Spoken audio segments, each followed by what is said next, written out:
Assalamualaikum warahmatullahi wabarakatuh. Halo semuanya, perkenalkan nama saya Raspita Aprilianti dengan NIM 3022311083. Saya dari kelas 23 MN4, jurusan Manajemen Fakultas Ekonomi dan Bisnis Universitas Bangka Belitung.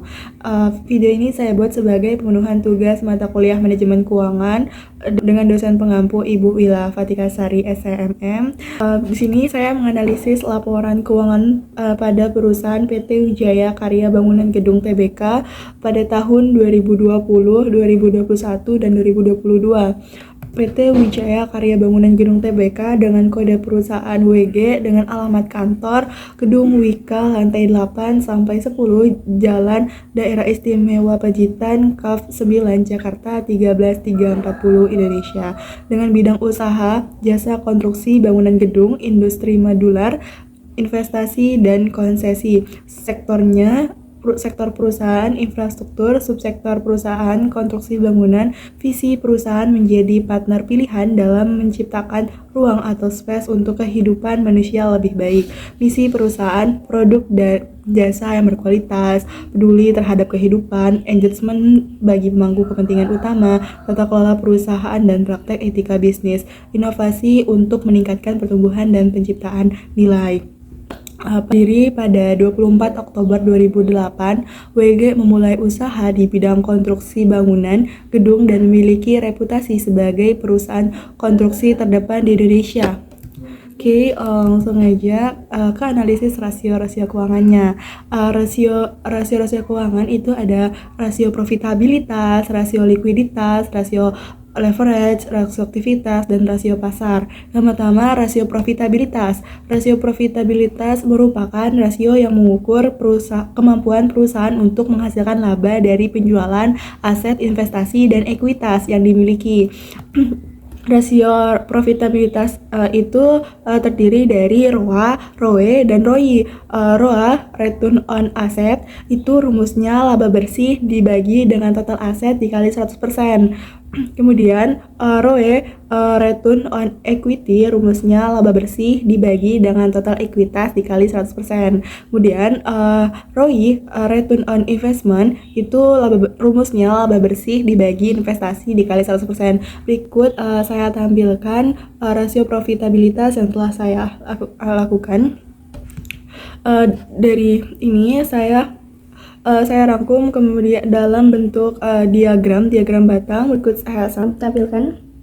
Oke, berdasarkan data dan grafik di atas, dapat kita ketahui bahwa perusahaan PT Wijaya Karya Bangunan Gedung TBK atau WG itu pada ROA, perusahaan menunjukkan kemampuan yang relatif kecil untuk menghasilkan laba dari aset dalam 3 tahun. Pada tahun 2020, ROA berada di angka 3% dan pada tahun 2021 dan 2022 mengalami kenaikan sebesar 1% menjadi 4%. Pada ROE, perusahaan menunjukkan kemampuan yang relatif kecil tetapi lebih meningkat daripada ROA dalam menghasilkan laba dari ekuitas pada 3 tahun tersebut.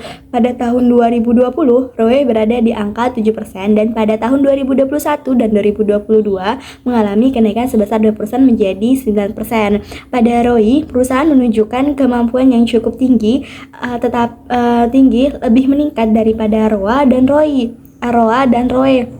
dalam menghasilkan laba dari investasi pada 3 tahun tersebut. Pada tahun 2020, ROI berada di angka 34% dan pada tahun 2021 mengalami kenaikan sebesar 8% menjadi 42%.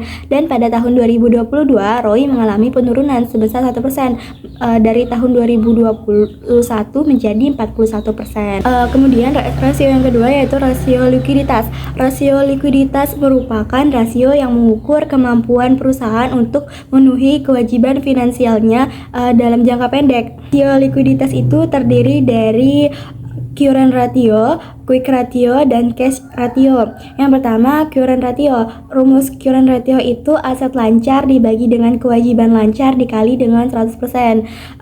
Kemudian quick ratio, rumusnya itu aset lancar dikurangi dengan persediaan dibagi dengan kewajiban lancar dikali 100%. Kemudian yang ketiga, cash ratio. Rumusnya itu kas ditambah setara kas dibagi kewajiban lancar dikali 100%. Berikut saya tampilkan rasio likuiditas yang telah saya lakukan. Berdasarkan tabel ini, kemudian saya rangkum dalam diagram batang berikut. Berdasarkan data dan diagram di atas, dapat kita ketahui bahwa perusahaan PT Wijaya Karya Bangunan Gedung (TBK) atau WG, yaitu pertama, pada current ratio, perusahaan menunjukkan kemampuan yang cukup tinggi dibandingkan dari quick ratio dan cash ratio dalam 3 tahun tersebut, yang berarti perusahaan cukup mampu untuk memenuhi kewajiban finansialnya dalam jangka pendek dengan menggunakan aset lancar untuk membiayai utang jangka pendek. Pada tahun 2020, current ratio berada di angka 149% dan pada tahun 2021 mengalami penurunan sebesar 4% menjadi 145%. Sedangkan pada tahun 2022 mengalami kenaikan yang cukup tinggi dibandingkan tahun 2020-2021, yaitu berada di angka 198%. Kemudian pada quick ratio, perusahaan menunjukkan kemampuan lumayan tinggi tetapi lebih rendah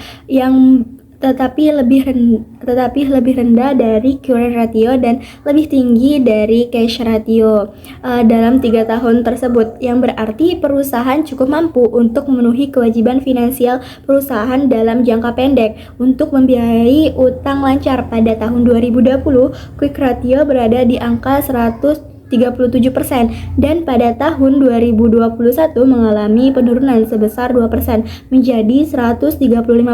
Sedangkan pada tahun 2022 mengalami kenaikan yang cukup tinggi dibandingkan tahun 2020-2021 berada di angka 180%.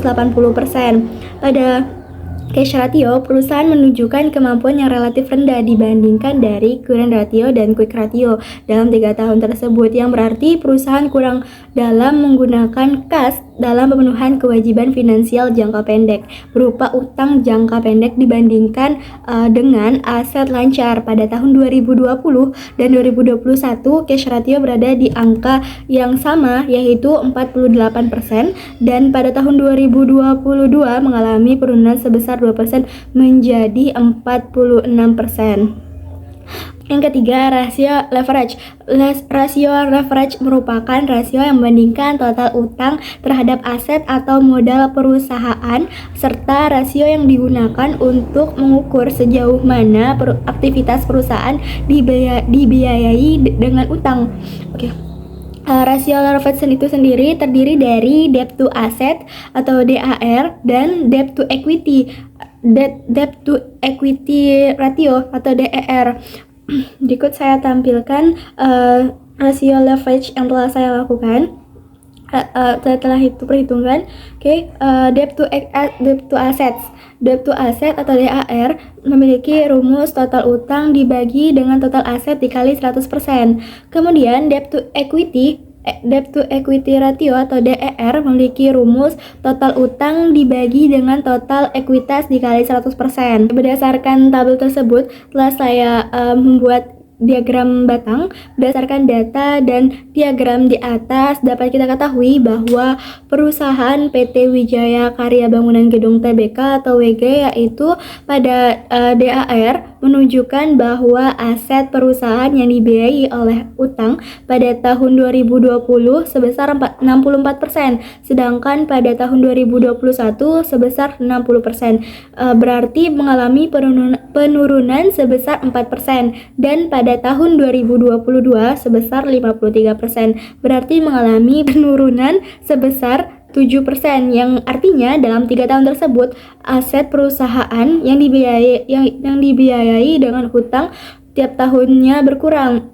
Kemudian pada DER menunjukkan bahwa modal perusahaan yang bergantung pada utang pada tahun 2020 sebesar 177%, sedangkan pada tahun 2021 sebesar 151%, yang berarti mengalami penurunan sebesar 26%, dan pada tahun 2022 sebesar 114%, berarti mengalami penurunan sebesar 37%, yang artinya dalam 3 tahun tersebut modal perusahaan yang bergantung pada utang tiap tahunnya itu berkurang.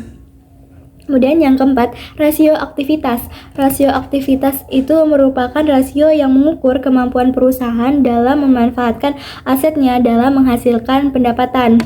Rasio aktivitas itu terdiri dari rasio perputaran total aset atau total asset turnover. Kemudian yang kedua, rasio perputaran aset lancar atau current ratio turnover. Rasio perputaran total aset atau total asset turnover itu memiliki rumus penjualan bersih dibagi dengan total aset dikali dengan 100%. Kemudian rasio perputaran aset lancar current asset turnover memiliki rumus penjualan bersih dibagi dengan aset lancar dikali dengan 100%. Berikut adalah analisis yang telah saya perhitungkan. Berdasarkan data tabel tersebut, kemudian saya melakukan membuat diagram batang. Berdasarkan data dan diagram di atas dapat kita ketahui bahwa perusahaan PT Wijaya Karya Bangunan Gedung Tbk yaitu pada TAT menunjukkan kemampuan perusahaan dalam memanfaatkan aset dalam aktivitas penjualannya pada tahun 2020 sebesar 46%, sedangkan pada tahun 2021 mengalami penaikan sebesar 7% yang menjadi 53%, dan pada tahun 2022 mengalami penurunan sebesar 9% menjadi 44%, lebih turun dari tahun 2020 sebesar 2%. Pada CAT menunjukkan kemampuan perusahaan dalam memanfaatkan aset lancar dalam aktivitas penjualannya pada tahun 2020 sebesar 60%, sedangkan pada tahun 2021 mengalami kenaikan sebesar 11% menjadi 71%, dan pada tahun 2022 mengalami penurunan sebesar 12% menjadi 59% dan lebih turun dari tahun 2020 sebesar 1%. Oke, rasio yang terakhir yaitu rasio pasar. Rasio pasar itu merupakan rasio yang mengukur bagaimana pasar atau para pemodal menilai perusahaan. Rasio pasar itu sendiri terdiri dari price earning ratio, dividend payout ratio, yang ketiga dividend yield ratio. Price earning ratio atau PER, rumusnya itu harga per saham dibagi dengan earning per share. Earning per share ini didapat dari laba bersih dibagi dengan listed share. Terus dikali dengan 100%. Terus yang kedua, dividend payout ratio atau DPR. DPR itu memiliki rumus total dividen dibagi laba bersih yang dihasilkan dikali dengan 100%. Kemudian dividend yield ratio atau DYR memiliki rumus dividen per share dibagi dengan market value per share. Market value per share dikali dengan 100%. Dividen per share ini itu sendiri memiliki rumus total dividen dibagi dengan listed share. Berikut saya tampilkan tabel analisis rasio pasar. Kemudian berdasarkan tabel tersebut saya buat diagram rasio pasar. Berdasarkan data dan diagram di atas dapat kita ketahui bahwa perusahaan PT Wijaya Karya Bangunan Gedung Tbk atau WG yaitu pada PER menunjukkan perbandingan harga saham dengan earning per share. PER menunjukkan angka yang cukup tinggi dibandingkan DPR dan DYR. Pada tahun 2020, PER berada di angka yang cukup tinggi, yaitu 1.568%. Sedangkan pada tahun 2021 mengalami penurunan sebesar 728 menjadi 48%. Dan pada tahun 2022 mengalami penurunan lagi sebesar 221% menjadi 619%, yang berarti dalam 3 tahun tersebut PER terus mengalami penurunan dari tahun ke tahun. Kemudian pada DPR, perusahaan menunjukkan tingkat persentase laba yang relatif rendah dalam keperluan membayar dividen. Pada tahun 2020, DPR berada di angka 72%, sedangkan pada tahun 2021 mengalami penurunan sebesar 58% menjadi 14%, dan pada tahun 2022 mengalami kenaikan dari tahun 2021 sebesar 59%. Kemudian pada DYR, perusahaan menunjukkan angka yang relatif kecil dibandingkan PER dan DPR. Pada tahun 2020, DYR berada di angka 5%, sedangkan tahun 2021 mengalami penurunan sebesar 3% menjadi 2%, dan pada tahun 2022 mengalami peningkatan dari tahun 2021 menjadi 1%, sebesar 1% menjadi 3%. Oke, berdasarkan analisis rasio tersebut, dapat kita simpulkan, PT Wijaya Karya Bangunan Gedung Tbk telah menunjukkan kinerja keuangan yang meningkat pada tahun 2020, 2021, dan 2022, serta telah berkomitmen dalam pengembangan kebijakan yang baik dan transparansi dalam laporan keuangan. Seperti yang kita ketahui, pada tahun 2020, 2021, dan 2022, Indonesia bahkan seluruh dunia berada dalam masa pandemi. Meskipun masih dihadapkan pada kondisi pandemi, perusahaan PT Wijaya Karya Bangunan Gedung Tbk melakukan berbagai upaya dalam mempertahankan dan meningkatkan kinerja perusahaan serta keuangan perusahaan, meskipun perusahaan sering mengalami penaikan dan penurunan keuangan perusahaan dalam analisis rasio keuangan pada 3 tahun tersebut. Dalam keseluruhan, PT Wijaya Karya Bangunan Gedung Tbk telah menunjukkan peningkatan yang cukup signifikan dalam berbagai manajemen keuangan. Namun, perusahaan perlu terus memantau dan mengelola berbagai rasio keuangan, terutama pada rasio yang mengalami penurunan harus menjadi perhatian agar tahun berikutnya meningkat untuk menjaga kestabilan keuangan serta meningkatkan operasional perusahaan secara berkelanjutan. Mungkin itu saja yang dapat saya sampaikan. Apabila ada kesalahan kata, saya mohon maaf. Kepada Allah saya mohon ampun.